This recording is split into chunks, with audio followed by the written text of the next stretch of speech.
The saddle hit the dirt with a force that sent up a cloud of dust, and Penelope Zimmerman stood there trembling with rage and something deeper that she refused to name as grief. It was 1882 in Caldwell, Idaho, a town that had grown from nothing more than a trading post along the Oregon Trail into a bustling community where ranchers and farmers tried to carve out lives from the unforgiving earth. The leather was cracked beyond recognition, the stirrups dangled uselessly, and the entire piece looked like it had been dragged through hell and back, which was not far from the truth. Her father had given her that saddle 3 years ago, before the fever took him, before she had to learn how to run their small ranch alone at 20 years old, before everything fell apart piece by piece, like the stitching on that damned saddle. She kicked it once more for good measure, watching it tumble across the yard toward the barn, then turned on her heel and stormed back toward the house. The sun was setting over the Awahi Mountains in the distance, painting the sky in shades of orange and purple that would have been beautiful if she had any capacity left to appreciate beauty. All she could think about was the fact that she had no money for a new saddle, no way to work the cattle properly without one, and no solutions presenting themselves no matter how hard she racked her brain. The screen door slammed behind her, and she sank into one of the wooden chairs at the kitchen table, dropping her head into her hands. The house was quiet, too quiet, the way it had been since her father died. She had thought about selling, packing up and moving to Boise or even back east where her mother's family still lived, but something kept her rooted here. Stubbornness, maybe, or pride, or the simple fact that this land was all she had left of the man who had taught her to ride before she could properly walk. A knock at the door startled her from her thoughts. She was not expecting anyone, and visitors were rare these days. Most of the neighboring ranchers had made it clear. They thought a woman had no business trying to run a ranch alone, and the few who had offered help had done so with conditions she was not willing to accept. Marriage proposals from men twice her age who saw her more as a convenient acquisition than a person. She had turned them all down.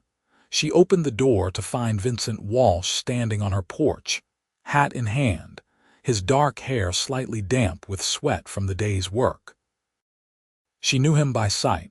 Everyone in Caldwell did.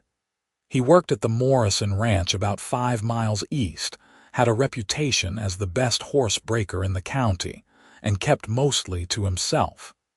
She had maybe spoken 10 words to him total in the 2 years he had been in the area.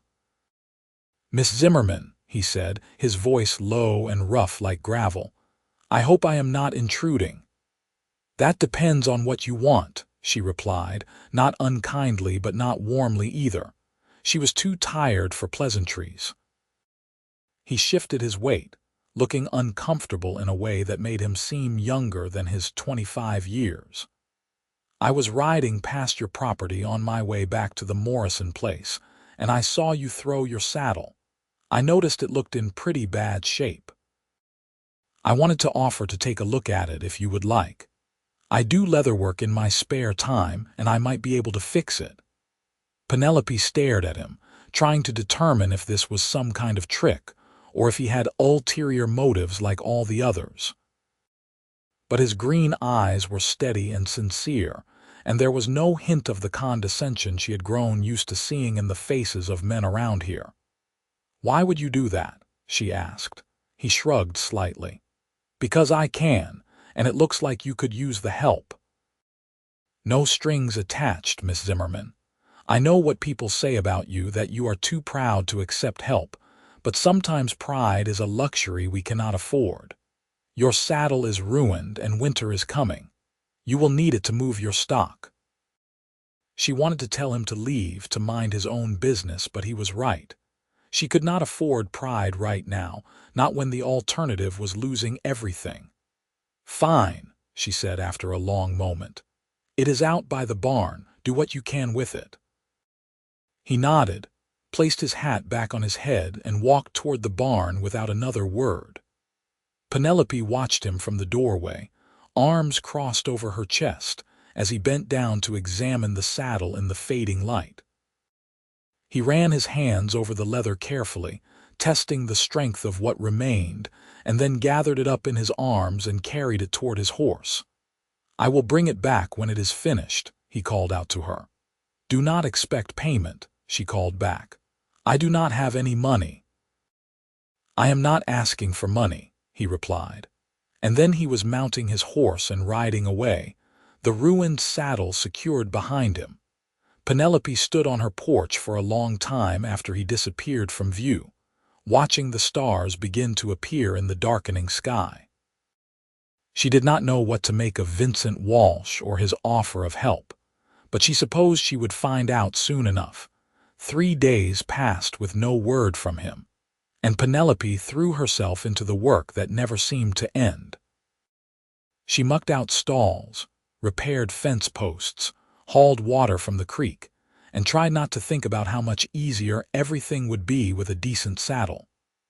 Her old work saddle was barely holding together, and she was terrified it would give out entirely before Vincent returned.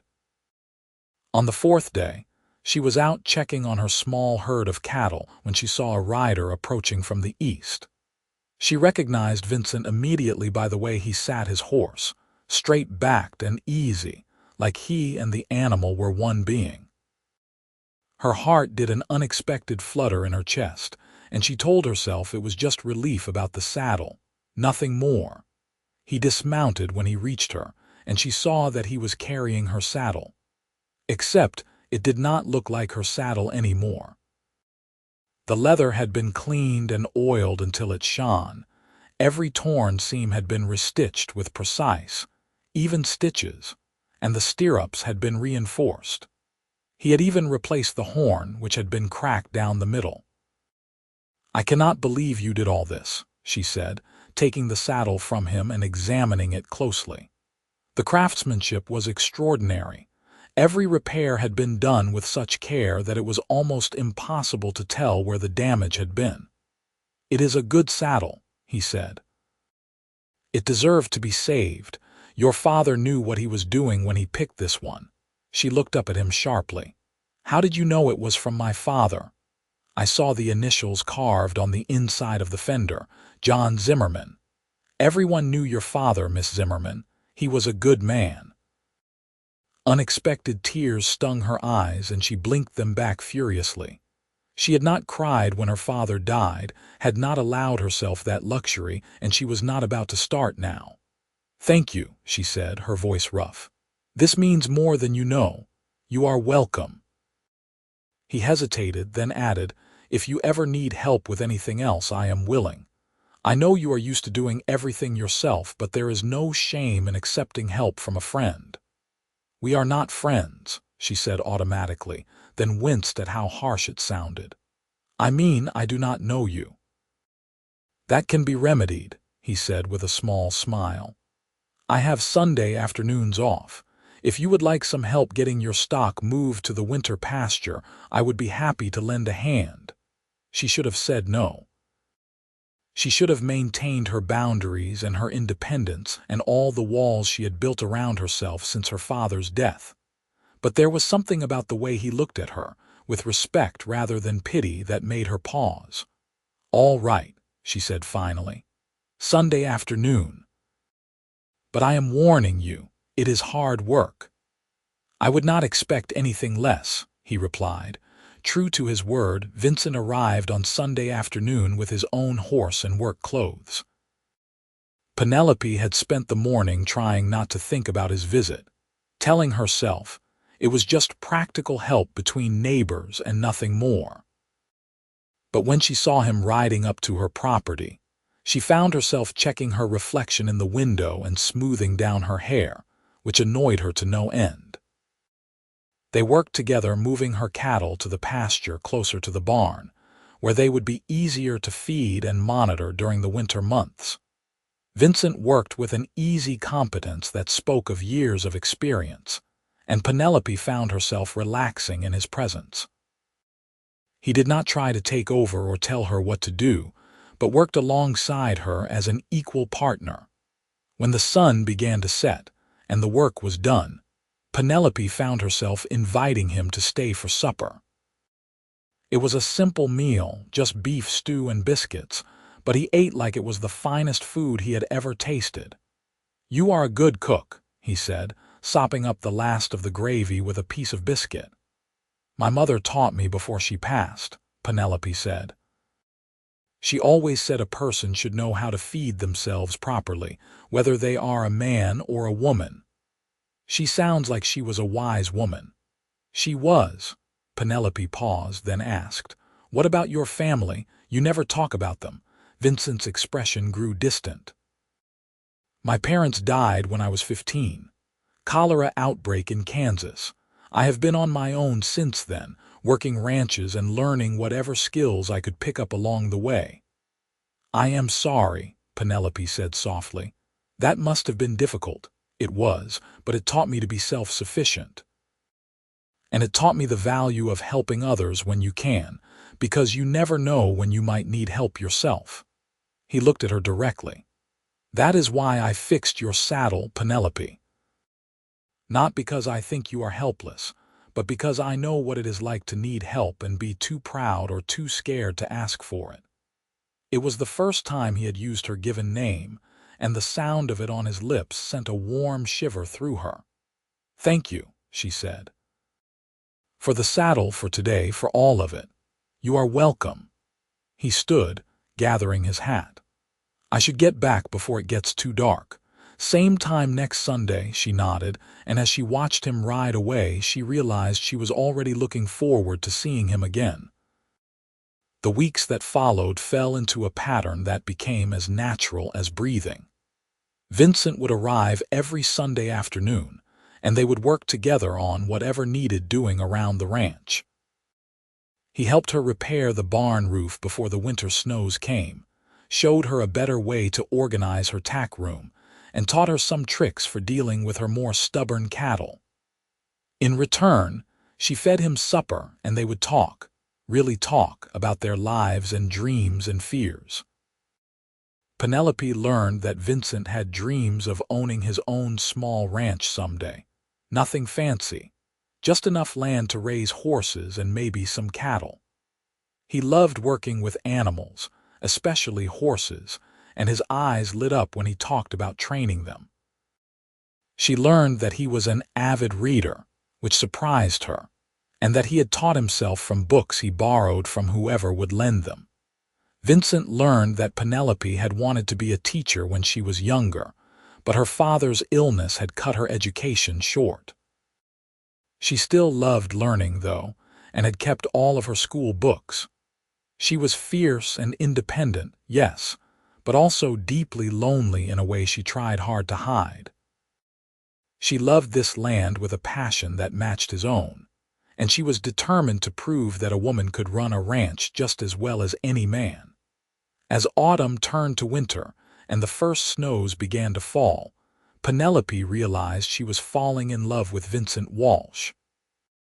It crept up on her slowly, in small moments that seemed insignificant at the time but added up to something profound. The way he always remembered to bring hay for her horses when he visited. The way he listened when she talked, really listened, like her words mattered.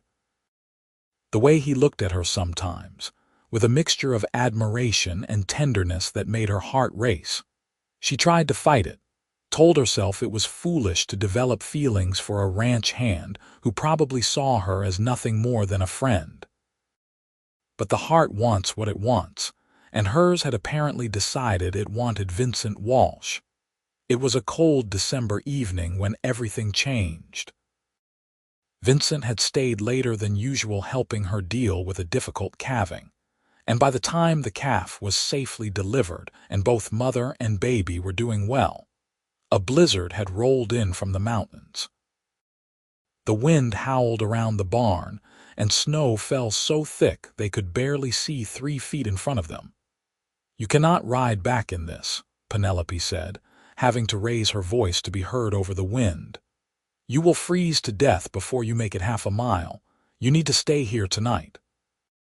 Vincent looked like he wanted to argue, probably worried about propriety and her reputation, but another gust of wind made the decision for him.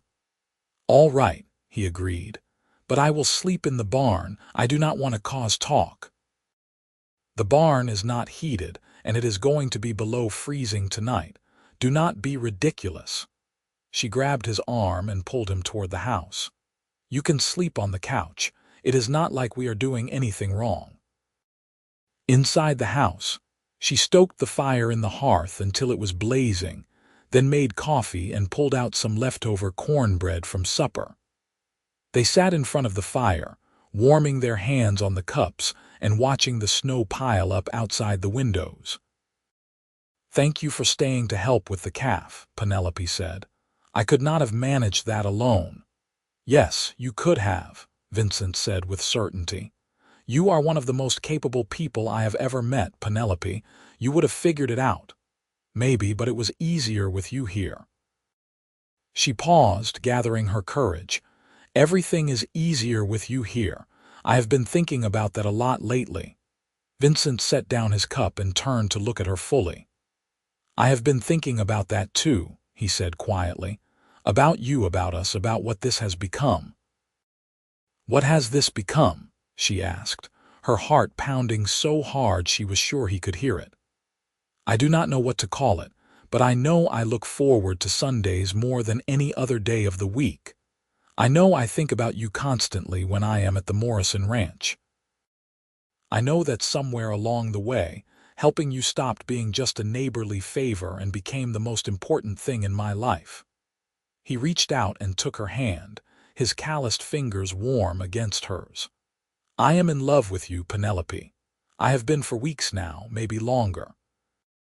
I did not say anything because I did not want to presume, and I know you value your independence, but I cannot keep pretending this is just friendship. Penelope felt tears spring to her eyes, but this time they were tears of joy rather than grief. "I love you too," she whispered. "I have been so scared to admit it, even to myself, because I did not want to lose what we have. But it is true. I am in love with you, Vincent Walsh." He cupped her face in his hands, his touch gentle, and kissed her with a tenderness that made her whole body ache with longing. She kissed him back, pouring all of her pent-up emotions into it, and when they finally broke apart, they were both breathless. "I do not have much to offer you," Vincent said, resting his forehead against hers. "I am just a ranch hand with some savings and a dream of owning land someday. But I promise I will work hard every day to build a life with you if you will have me." "I do not need much," Penelope replied. "I just need you, and this ranch. We can build that life right here together. I have enough land for both of us, and with your skills and my determination, we can make this place thrive. Are you sure? I do not want you to feel like I am trying to take over what is yours. This would not be you taking over. This would be us building something together as partners." "As equals," she smiled. "Besides, I could use a husband who knows how to fix saddles." Vincent laughed, a rich, warm sound that filled the house. "Is that a proposal, Miss Zimmerman?" "I suppose it is, Mr. Walsh. What do you say?" "I say yes," he replied and kissed her again. They were married 2 weeks later in a simple ceremony at the small church in Caldwell. Penelope wore her mother's wedding dress, which she had altered to fit, and Vincent wore his best suit, which he had purchased specially for the occasion. The congregation was small, just a few of their neighbors and the ranch owner Morrison and his wife, who had become fond of Vincent during his time working for them. Morrison had given Vincent his blessing to leave, and had even given him a generous bonus as a wedding gift. The winter months that followed were a period of adjustment and discovery. Vincent moved into the house, bringing with him his few possessions and a renewed energy that transformed the ranch. Together, they were able to accomplish twice as much as Penelope had managed alone. He took over the heavier physical labor while she managed the books and planning, and they made decisions together about every aspect of the operation. But it was not just the practical aspects of their partnership that flourished. Their love deepened with each passing day, growing from the initial spark of attraction into something solid and enduring. Vincent was patient and kind, always treating Penelope with respect and consideration. He never tried to diminish her authority or make her feel less capable, but instead celebrated her strengths and supported her through her weaknesses. Penelope, for her part, learned to let down her walls and trust someone else with her burdens. She learned that accepting help was not a sign of weakness but of wisdom, and that sharing her life with someone who loved her did not mean losing herself. If anything, she felt more fully herself than she ever had before. Spring came to Idaho with a burst of wildflowers and new life. The cattle they had bred the previous year dropped healthy calves, and Vincent began working with a young colt he had purchased with his savings, training it with a gentle hand and endless patience. Penelope watched him work with the animals and fell in love with him all over again, seeing the care and dedication he brought to everything he did. One evening in late May, as they sat on the porch watching the sunset, Vincent turned to her with a serious expression. "I have been thinking about something," he said. "We have been talking about expanding the ranch, maybe buying some more land to the south. Old Hendricks has been wanting to sell his 40 acres for a while now, and I think we could get a good price." "That would almost double our grazing land," Penelope said thoughtfully. "We could run twice as many cattle, maybe start a small horse breeding operation." "Exactly. I was thinking we could use the money we have saved from this year's cattle sales, combine it with what I have left from my time at Morrison's place. It would be tight, but I think we could make it work." Penelope smiled. "Let us talk to Hendricks tomorrow. I think it is a wonderful idea." The purchase went through quickly, and by summer they were the proud owners of nearly 80 acres of good grazing land. The work was harder than ever, but they tackled it together with enthusiasm and determination. They hired a young man from town to help with some of the labor, a quiet 18-year-old named Samuel who was grateful for the work and eager to learn. As autumn approached again, Penelope realized she had not had her monthly courses in some time.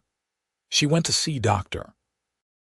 Matthews in town, who confirmed what she had begun to suspect. She was going to have a baby. The news filled her with a mixture of joy and terror. She had never imagined herself as a mother, had been too focused on survival to think about children, but now that it was happening, she found herself desperately wanting this baby. She told Vincent that evening, watching his face carefully for his reaction. For a moment he just stared at her, and then a huge grin spread across his face. "A baby," he said. "We are going to have a baby in the spring, Dr. Matthews thinks," she confirmed. "Are you happy?" "Happy." He laughed and swept her up in his arms, spinning her around carefully. "I am more than happy. I am overjoyed. This is the best news you could have given me." The pregnancy progressed smoothly through the winter months. Vincent became even more protective, constantly worried about Penelope overexerting herself, but she refused to be treated like an invalid. She continued to work the ranch alongside him, just adjusting her tasks as her belly grew. They spent the long winter evenings preparing for the baby, with Vincent building a beautiful wooden cradle and Penelope sewing tiny clothes and blankets. Their son was born on a warm April evening in 1884, with Dr. Matthews and Mrs. Morrison in attendance. The labor was long and difficult, but when Penelope finally held her baby in her arms, all of the pain faded away. He was perfect, with a shock of dark hair like his father and eyes that would eventually turn the same green as Vincent's. They named him James, after Vincent's father, and he became the center of their universe. Vincent was a natural father, patient and loving, and watching him with their son made Penelope fall even more deeply in love with him. Despite the sleepless nights and the challenges of caring for an infant while running a ranch, they were happier than either of them had ever been. As James grew from a baby into a toddler, the ranch continued to prosper. The cattle operation was successful enough that they were able to expand further, and Vincent's horse breeding program began to gain a reputation throughout the region. People came from as far as Boise to buy horses trained by Vincent Walsh, knowing they were getting animals that were well-trained and gentle. Life was not without its challenges. There were hard winters when they lost cattle to the cold, dry summers when the water ran low, and the constant struggle to make ends meet that was part of ranching life. But they faced everything together, and their love only grew stronger through the trials. When James was 3 years old, Penelope found herself pregnant again. This time she was less nervous, knowing what to expect, and the pregnancy was easier than the first. Their daughter was born in the autumn of 1887, a tiny red-faced bundle they named Clara after Penelope's mother. James was fascinated by his baby sister, wanting to help with everything, and Vincent had to constantly remind him to be gentle. The years passed in a blur of hard work and simple joys. James grew into a sturdy boy who loved working with the horses alongside his father, while Clara was more interested in helping her mother with the household tasks and learning to read. Penelope started teaching both children from her old school books, determined that they would have the education she had been forced to give up. By 1890, the ranch had grown from Penelope's struggling small operation into a thriving family enterprise.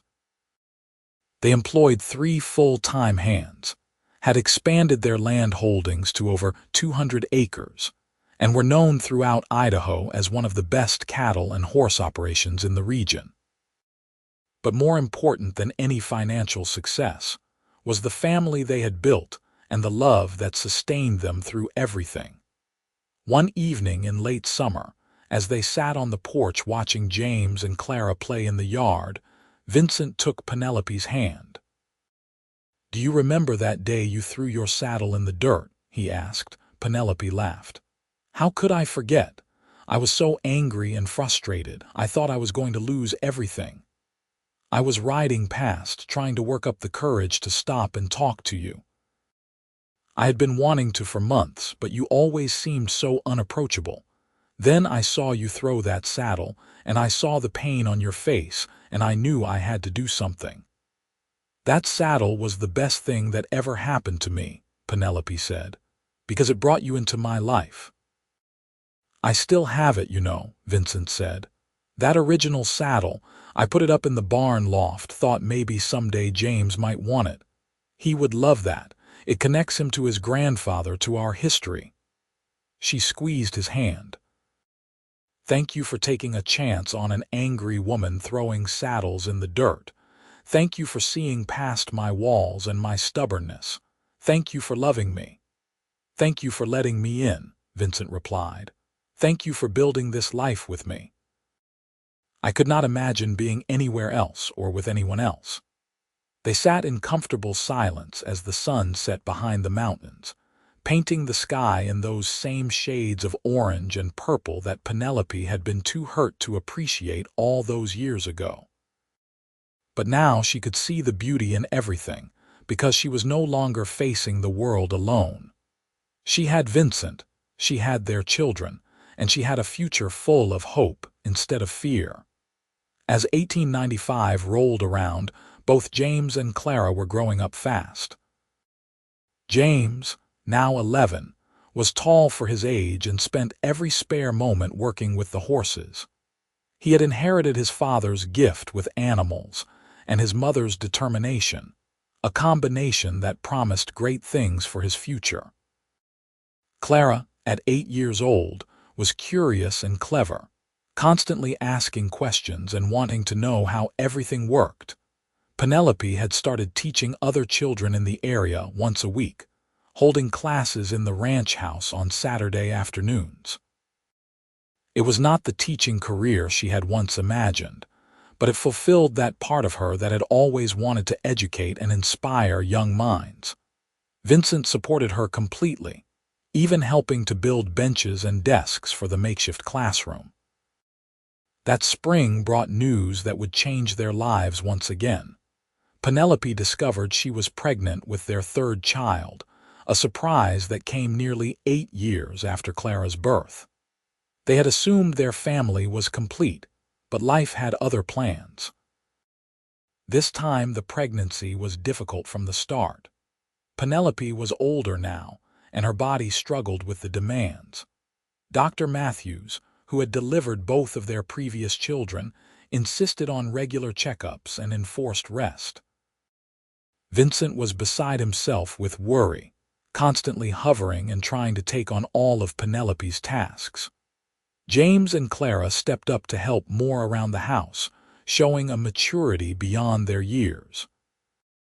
The ranch hands took on extra responsibilities without complaint, loyal to the family that had treated them fairly and paid them well. The baby came early, in November of 1895, during the first snowstorm of the season. It was a harrowing night with Dr. Matthews snowed in at another patient's home and only Mrs. Morrison available to help. Vincent held Penelope's hand through the entire ordeal, praying harder than he ever had in his life. When the cry of a healthy baby finally filled the room, the relief was overwhelming. They had another son, smaller than James had been but strong and vocal. They named him Thomas, after the doctor who had confirmed Penelope's first pregnancy and had cared for their family over the years. The older children were enchanted with their baby brother, and even at 11, James was gentle and protective with the infant. Penelope's recovery was slow, and it frightened her how weak she felt. But Vincent was there every step of the way, caring for her with the same patience and dedication he showed to everything he loved. Slowly, over the course of the winter, she regained her strength. By spring, she was back to her normal activities, though she moved a bit more carefully and tired more easily than before. The turn of the century found the Walsh family in a comfortable position. The ranch was well established and profitable. James, at 16, was essentially running the horse training operation under his father's supervision, with a natural talent that exceeded even Vincent's considerable skills. Clara, at 13, was helping Penelope teach the Saturday classes and had announced her intention to become a real teacher someday. Thomas was an energetic 5-year-old who followed his older siblings around and got into everything. But the world was changing around them. The wild west of their youth was fading into memory, replaced by increasing civilization and modernization. Telephones were coming to Caldwell, automobiles were starting to appear on the roads, and the open range was being carved up into smaller parcels. Some of their neighbors sold out to larger operations or gave up ranching entirely to pursue other opportunities. One evening in 1902, as Vincent and Penelope sat on their porch after a long day, they discussed what the future might hold. "Do you ever regret it?" Vincent asked. "Staying here, building this life. You could have sold the ranch after your father died, moved to a city, had an easier life." Penelope looked at him in surprise. "Regret it? Not for a single moment. This ranch, this life, you and our children, this is everything I ever wanted, even before I knew I wanted it. Why would you ask such a thing? I just want to make sure you are happy. I know life here is hard, and it is only going to get harder as we get older. I want you to know that if you ever wanted to do something different, I would support you." She reached over and took his hand, lacing her fingers through his. "I am happy, Vincent. Happier than I ever imagined possible when I was that angry, lonely girl throwing saddles in the dirt." You gave me so much more than a repaired saddle that day. You gave me hope and love and a future worth fighting for. You gave me a home, Vincent replied. A real home, not just a place to sleep between jobs. You gave me a family and a purpose. Every stitch I sewed in that saddle was an act of love, even though I did not fully realize it at the time. I was already falling in love with you, with your strength and your determination. I am glad you were too stubborn to let me stay angry and isolated, Penelope said with a smile. I am glad you saw past my walls. I am glad you let me in. They sat together as the stars came out, comfortable in the silence that comes from years of companionship. Inside the house, they could hear the sounds of their children preparing for bed, James helping Thomas while Clara read aloud from a book. It was a symphony of ordinary domestic life, and it was more beautiful than any sunset. The years continued to pass, bringing both joys and sorrows. In 1905, they suffered the loss of their hired man Samuel, who had been with them for over 20 years, to a riding accident. It was a sharp reminder of the dangers inherent in ranch life, and they mourned him deeply. James took over more of the day-to-day operations, proving himself a capable manager as well as a skilled horseman. Clara left for normal school in Boys in 1907, determined to get her teaching certificate. Penelope was proud of her daughter for pursuing her dreams, even though she missed her terribly. Vincent secretly worried about his little girl in the big city, but Penelope reminded him that Clara was 19 years old and more than capable of taking care of herself. Thomas grew into a thoughtful, studious boy who was more interested in books and numbers than ranching. At first, Vincent worried that his youngest son did not share the family passion for the land, but Penelope pointed out that they needed someone who understood business and finance if they wanted to keep the ranch successful for future generations. Thomas proved invaluable in managing the ranch's accounts and negotiating contracts with buyers. In 1910, James married a young woman named Sarah from a neighboring ranch. The wedding was a joyous occasion that brought together families from all over the region. Vincent and Penelope stood together watching their son exchange vows, both thinking back to their own simple ceremony nearly 30 years earlier. A year later, they became grandparents when Sarah gave birth to a baby girl they named Rose. Clara returned to Caldwell in 1912, having secured a position as a schoolteacher in town. She had become an accomplished educator, and Penelope glowed with pride watching her daughter teach. Clara boarded in town during the week, but came home on weekends, filling the house with stories about her students and her work. By 1915, the ranch was into its second generation, with James and Sarah living in a house they had built on the property and raising their growing family. They had added 2 more children, both boys, and the sound of grandchildren playing in the yard brought immense joy to Vincent and Penelope. Thomas had gone to business school and returned to help manage the ranch's finances, proving that there was more than one way to contribute to the family legacy. Vincent was 58 now, his hair gone gray and his hands marked by decades of hard work. But he was still strong, still capable, and still deeply in love with his wife. Penelope was 53, and while age had softened some of her harder edges, she remained as determined and capable as ever. They had built something lasting, something that would endure beyond their own lifetimes. One warm summer evening in 1918, the entire family gathered for a celebration.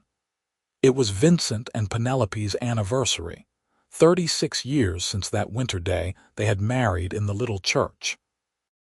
The yard was full of people, their 3 children, their daughter-in-law Sarah, their 5 grandchildren ranging from baby Emma to 7-year-old Rose, and several of the ranch hands who had become like family over the years. As the sun set and someone brought out a fiddle to play music, Vincent pulled Penelope away from the crowd to the barn. "I want to show you something," he said. He led her up to the loft and pulled out a familiar object covered in an old blanket. When he uncovered it, Penelope gasped. It was her father's saddle, the one Vincent had repaired all those years ago.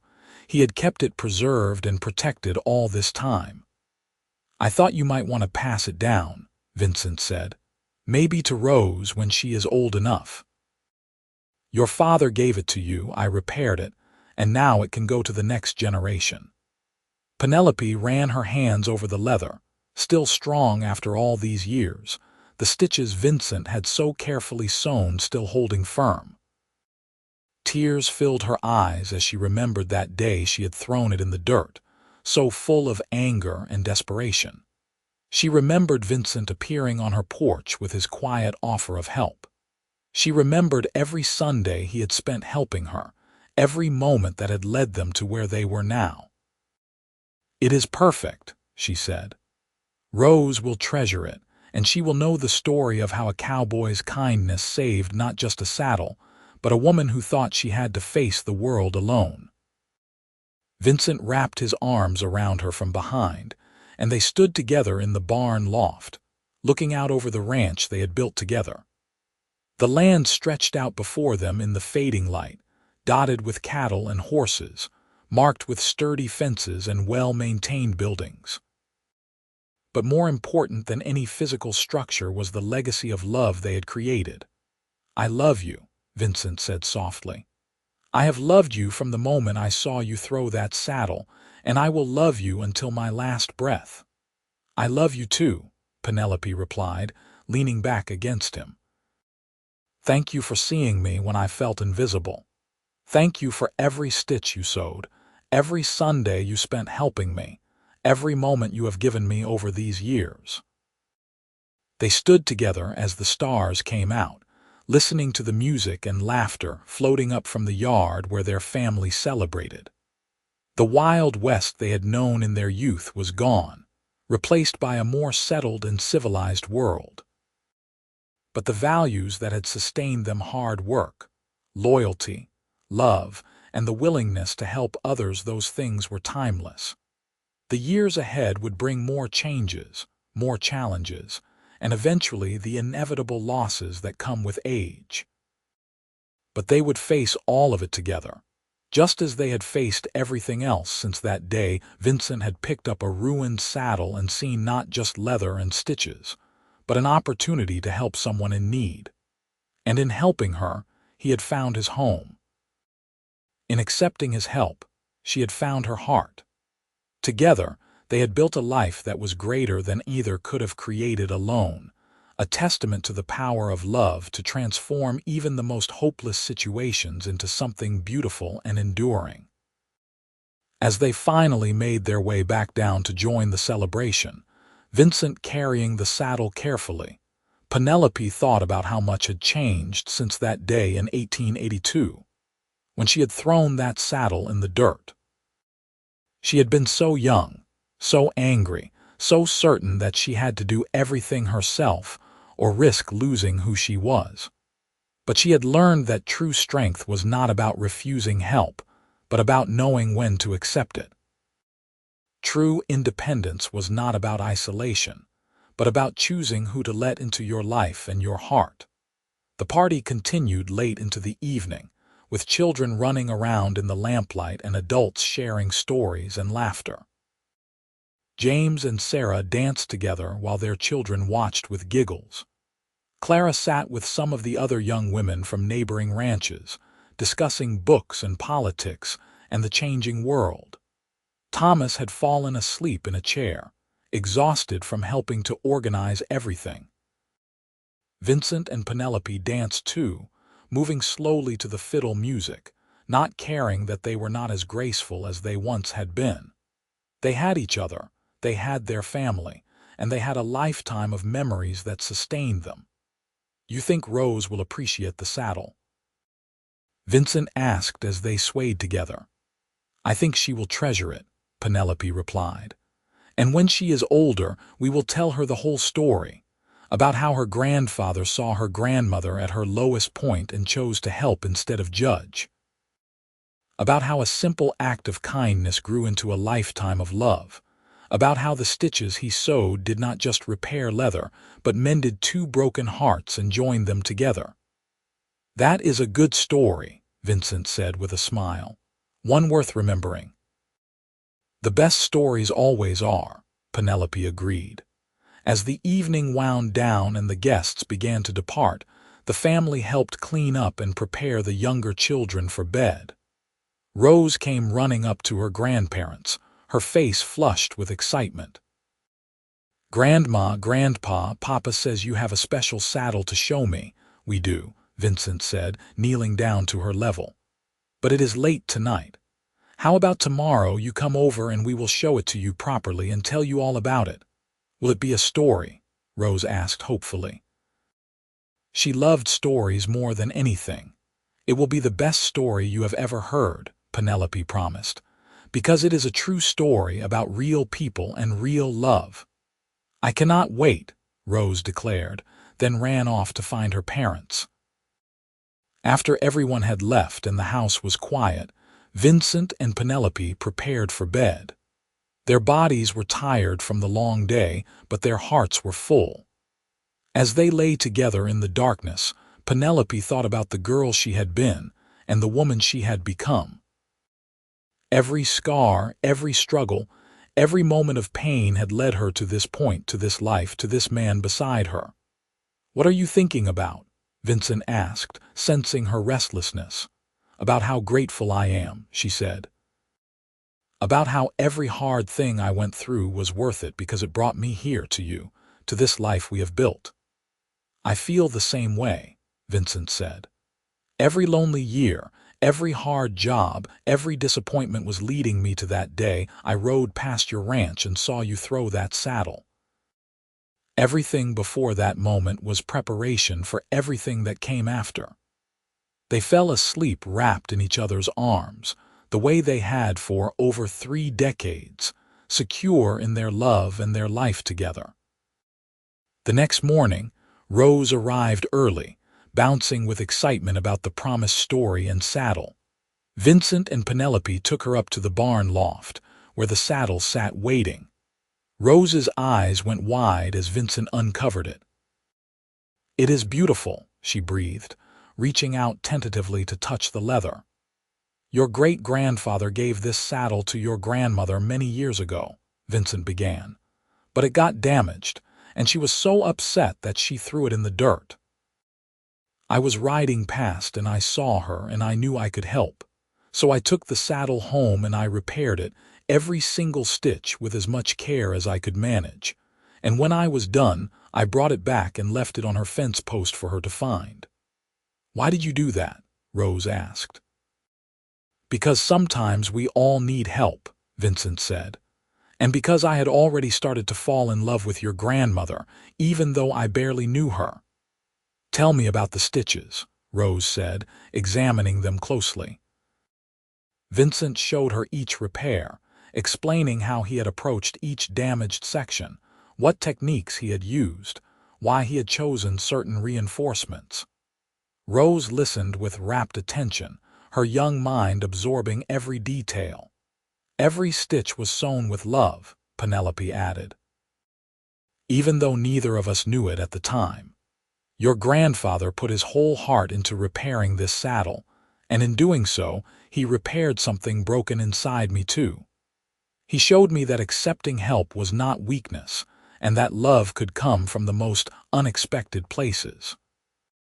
"What happened next?" Rose asked.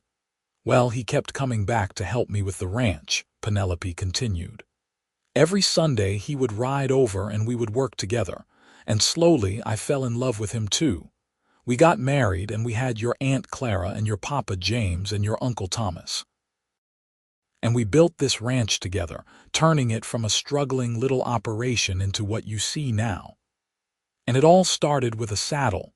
Rose asked wonderingly. "It all started with kindness," Vincent corrected gently. The saddle was just leather and thread. What mattered was the intention behind the repair, the willingness to help someone who needed it, the decision to take action instead of just riding by. Rose nodded seriously, processing this. When I grow up, I want to be kind like you, Grandpa, and strong like you, Grandma. You already are both of those things, Penelope said, hugging her granddaughter close. And someday, when you are old enough, this saddle will be yours. You can use it and remember this story and maybe tell it to your own children someday. I will take good care of it, Rose promised solemnly. I will remember that every stitch was sewn with love. They spent the rest of the morning with Rose, showing her around the ranch and telling her more stories about the early days. Rose listened to everything with keen interest, asking intelligent questions, and showing the same determination and curiosity that had marked both of her grandparents. As the weeks and months passed, Rose became a frequent visitor to her grandparents' house, always eager to hear more stories and learn more about the ranch. She learned to ride using a different saddle, but she understood that the special repaired saddle was waiting for her, a link to her family's history, and a symbol of the love that had created that history. Vincent and Penelope continued to work the ranch as their health allowed, though they gradually turned over more responsibilities to James and Thomas. They took pleasure in their grandchildren, in their garden, in the simple routines of a life well lived. Every morning, Penelope would look out at the land she had almost lost all those years ago, now thriving and secure, and she would thank God for the cowboy who had stopped to help. Every evening, Vincent would sit on the porch with Penelope, watching the sunset over the mountains, and he would thank God for the woman who had been brave enough to accept his help and let him into her life. The years continued their march, as years do. In 1922, they celebrated their 40th wedding anniversary with another big family gathering. Their family had grown to include not just their 3 children and 5 grandchildren, but 2 great-grandchildren as well, with more on the way. James and Sarah's daughter Rose had married a neighboring rancher's son, and their first child had been born that spring. Clara had married as well, a fellow teacher she met in Boys, and they had 2 children who split their time between the city and the ranch. Thomas had remained unmarried, devoted to the ranch and to caring for his aging parents, though he had developed a close friendship with the postmistress in town that everyone suspected might develop into something more. Vincent was 65 now, and the years of hard work had taken their toll on his body. He moved more slowly, and there were some tasks he simply could not do anymore. But his mind was sharp, and his hands, though gnarled with arthritis, could still work leather with astonishing skill. He spent his days teaching Thomas's skills to the grandchildren who showed interest, passing down knowledge that had been earned through decades of experience. Penelope was 60, and while she remained active, she too had slowed down. But she still taught her Saturday classes, still managed the household, and still rode out to check on the cattle when the weather was good. Her hair was completely silver now, pulled back in the same simple bun she had worn for years, and her face was lined with age, but her eyes still held the fire and determination that had first drawn Vincent to her. On a cool October evening in 1923, as they sat on their porch wrapped in blankets against the chill, Vincent turned to Penelope with a serious expression. "I want you to know," he said carefully, "that no matter what happens, you and the children will be taken care of. I have been working with Thomas to make sure everything is in order, all the legal documents, all the financial arrangements." "Vincent, do not talk like that," Penelope protested. "I am not being morbid, just practical," he replied. "We are not young anymore, Penelope. We need to face facts." But I want you to know that these have been the best years of my life. Every single day with you has been a gift. I have no regrets, no wishes for anything different. You gave me everything I ever wanted and so much more." Tears filled Penelope's eyes. "You are not allowed to leave me," she said firmly. "We made a deal, remember, together always." "Together always," he agreed, taking her hand. "But when the time comes, whether it is me first or you first, I want you to know that our love will endure. It is in every acre of this land, every building we constructed, every child and grandchild we raised. We built something that will last long after we are gone." "I know," Penelope whispered, "but I am not ready to think about that yet." "Then we will not think about it," Vincent said gently. "We will just enjoy whatever time we have left, whether that is 1 year or 20. As it turned out, they had more time than either expected. The years continued to be kind to them, and while they dealt with the usual ailments of age, they remained relatively healthy and active. They celebrated their 45th anniversary in 1927, their 50th in 1932. By then, Vincent was 75 and Penelope was 70, and they had 8 grandchildren and 12 great-grandchildren, with more on the way. The ranch had grown and evolved with the times. They had electricity now, and telephone lines, and even a few motor vehicles for the heavy work. But the core of what they had built remained unchanged. A family operation based on hard work, fair dealing, and love for the land. Rose, now a grandmother herself, had taken over much of the teaching duties for the younger generation, sharing not just practical ranching skills, but the stories and values that had built the family legacy. The repaired saddle hung in a place of honor in the main barn, and every child in the family knew the story of how it had been thrown in the dirt and repaired with love, and how that single act of kindness had created everything they now had. On a summer evening in 1935, Vincent and Penelope sat on their porch as they had done thousands of times before. The ranch spread out before them in the golden evening light, alive with the sounds of family. Children played in the yard, adults talked and laughed, dinner was being prepared. It was an ordinary evening, unremarkable in every way except that it was exactly what they had built their lives to create. "Do you remember when we used to talk about our dreams?" Penelope asked suddenly. "When we were first married, and we would stay up late imagining what the future might hold." "I remember," Vincent said. "We dreamed about expanding the ranch, about raising children, about building something lasting. We did it," Penelope said softly. "We achieved every dream we ever had, and so many we never even thought to dream." "We did it together," Vincent corrected. "Neither of us could have done it alone. That was the magic, Penelope. Not the land, not the work, but the partnership. The fact that we were stronger together than we ever could have been apart." Penelope squeezed his hand, feeling the familiar calluses that had never faded despite his age. These were the hands that had repaired her saddle all those years ago, the hands that had helped her build this life, the hands that had held hers through every joy and every sorrow. "I love you," she said simply. "I love you too," he replied. "More now than ever, if that is possible." They sat in companionable silence as the sun set and the stars began to appear. Inside the house, they could hear preparations for supper, the clatter of dishes and the hum of conversation. This was what a lifetime of love looked like. Not grand gestures or dramatic moments, but the simple accumulation of days spent together, of choosing each other over and over again. Vincent lived to be 81, passing peacefully in his sleep in the winter of 1938. Penelope was devastated by his loss, feeling like half of herself had been torn away.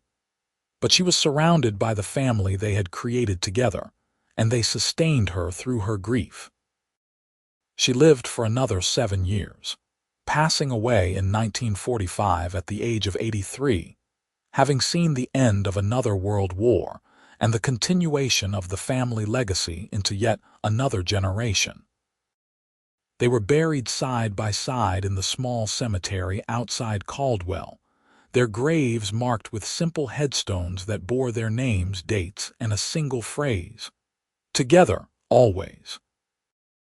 The repaired saddle was passed down to Rose as promised, and she in turn passed it to her oldest daughter, along with the story of how a woman's moment of desperation and a cowboy's act of kindness had created a love story that spanned decades and built a legacy that would endure for generations. The ranch continued under the management of their descendants, each generation adding their own contributions while honoring the foundation that Vincent and Penelope had laid.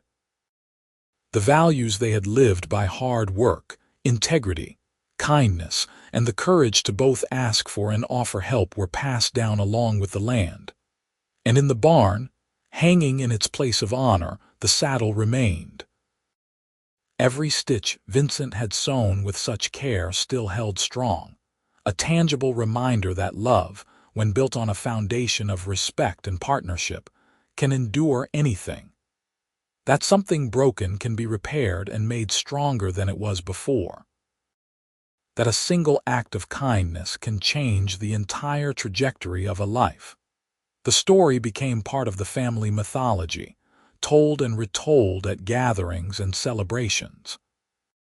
Children grew up knowing about the day their great-great-grandmother threw a saddle in the dirt, and their great-great-grandfather picked it up and changed both their lives forever.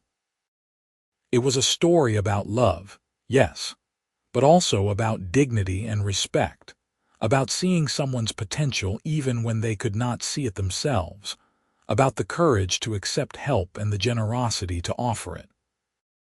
In the end, that was the true legacy of Vincent and Penelope Walsh, not just the land they had built or the family they had raised, but the example they had set. They had shown that true partnership meant supporting each other through everything, celebrating each other's strengths and shoring up each other's weaknesses. They had proven that love was not just a feeling but a choice, made fresh every day, to stand together no matter what came. And it had all started with a ruined saddle thrown in the dirt, and a cowboy who took the time to mend every stitch and leave it on her fence post, a silent promise that she did not have to face her struggles alone. From that simple beginning, they had built a love that transformed both their lives and created ripples that would continue long after they were gone. Their story reminded everyone who heard it that the greatest adventures are not always about grand quests or dramatic challenges, but about the everyday choice to love someone fully, to work alongside them building something greater than either could create alone, and to leave the world a little better than you found it. Vincent and Penelope had done exactly that, and their love story became a beacon for all who came after, showing that with courage, kindness, and commitment, anything is possible.